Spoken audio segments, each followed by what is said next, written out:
What up? It's your boy, Hash Info. We're back again. Something I forgot to say. Ellen did it. You want to know whose fault it is? It's Ellen's fault. So in the media right now, they've changed it from Epstein, talking about Epstein. Oh, this is breaking news. Ghislaine Maxwellium, she's worried. Her guards are acting suspicious.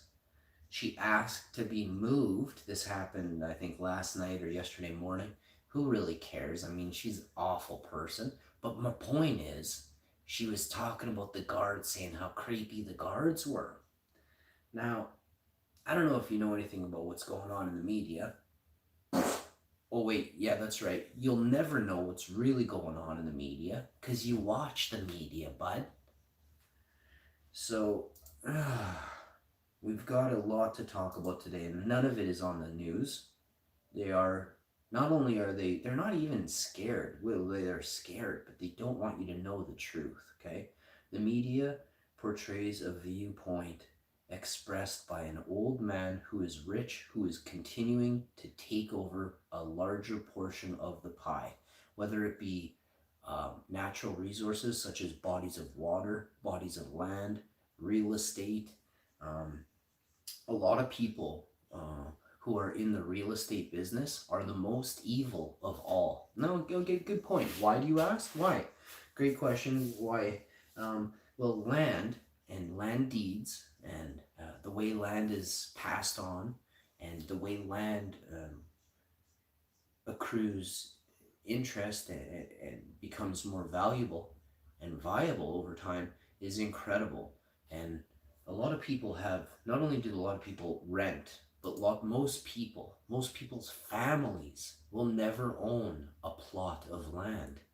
You see, most people, when they get old, they've already spent all their money. Most people are very bad with their money. They're like, oh, I'm going to spend it. Well, the rich continue on a legacy and they hand it over to their children, to their spouses, to their friends or family, right?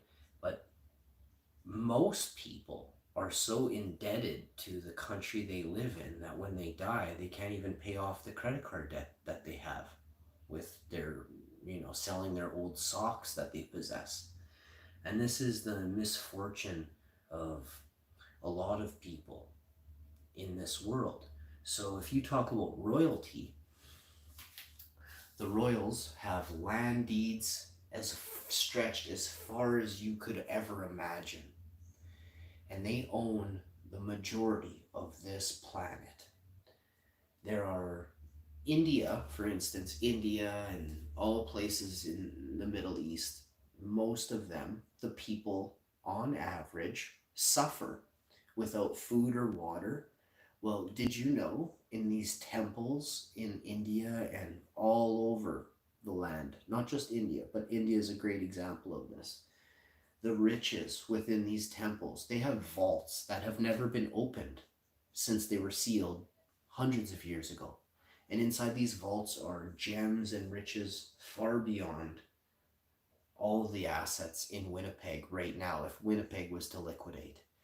And so you're talking about feeding millions and millions and millions of people, creating infrastructure to allow jobs to be created and food to be created through those jobs.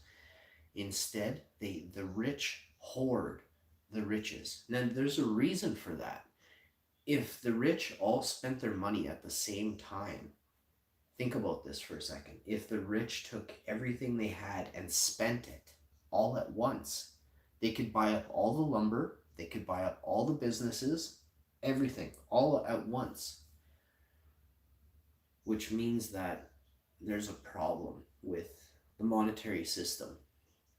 Not only has there been a full collapse of the monetary system, the stock markets are inflated and should never even have been a thing that was created due to transparency of the market values and the increases and the losses, and then the behind the scenes, who actually is controlling these markets, right? Like, it's just a simple arrow going up and down. People are like, oh no, It's the markets. No one can touch it. Well, you're a fool because you can you can go in and touch a number from a 1 to a 9 or push a decimal point back. You can do all these things. There are reasons why North America doesn't actually allow the Chinese stock market in North America.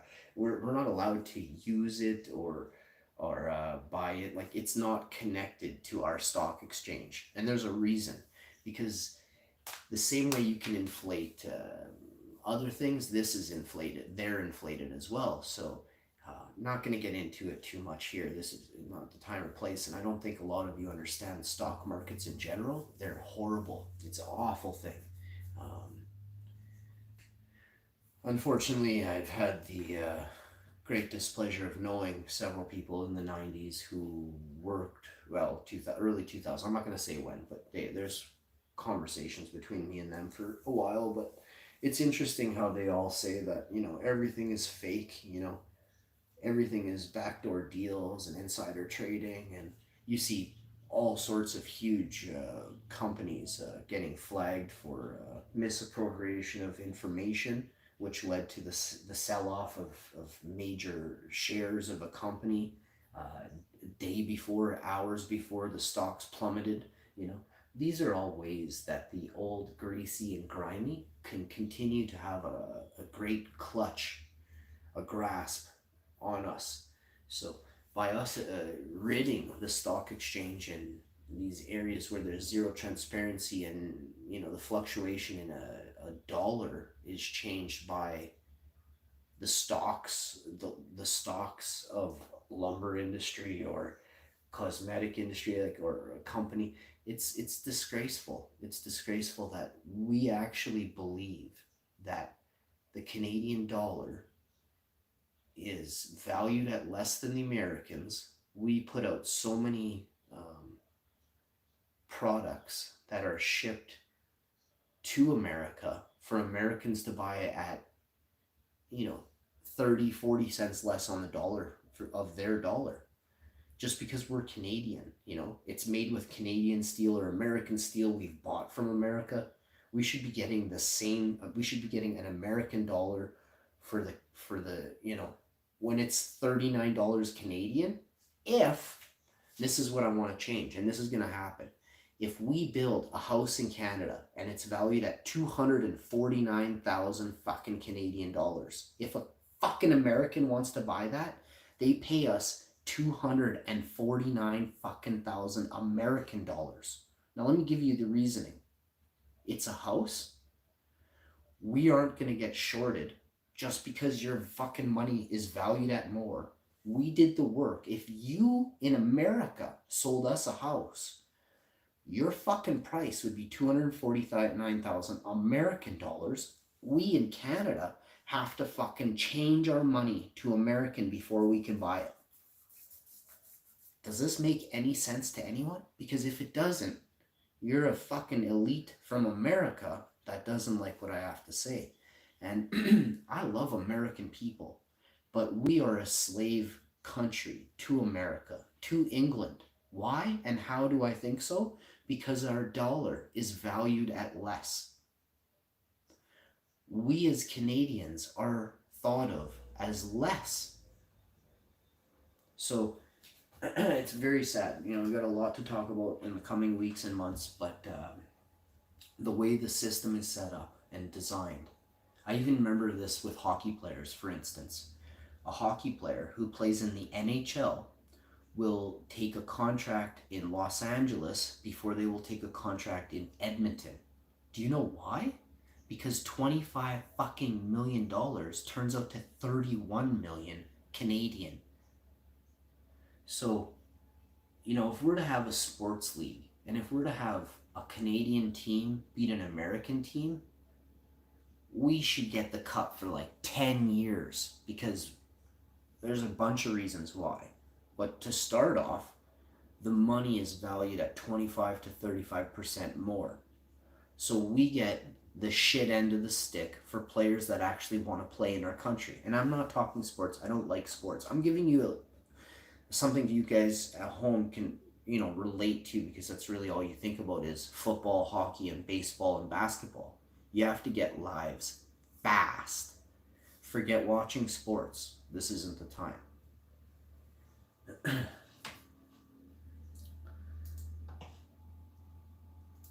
So, I'm grateful to be a Canadian, but I'm not grateful that my country's government doesn't fight harder to bring us into equality in the 21st fucking century.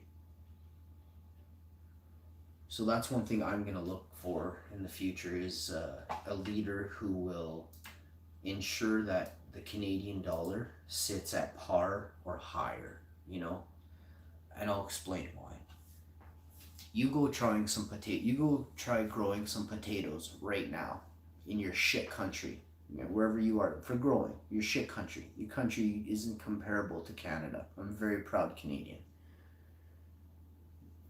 Where I'm from in Canada, the vegetables and the fruit are high end, high grade, high quality. Okay, we have high standards.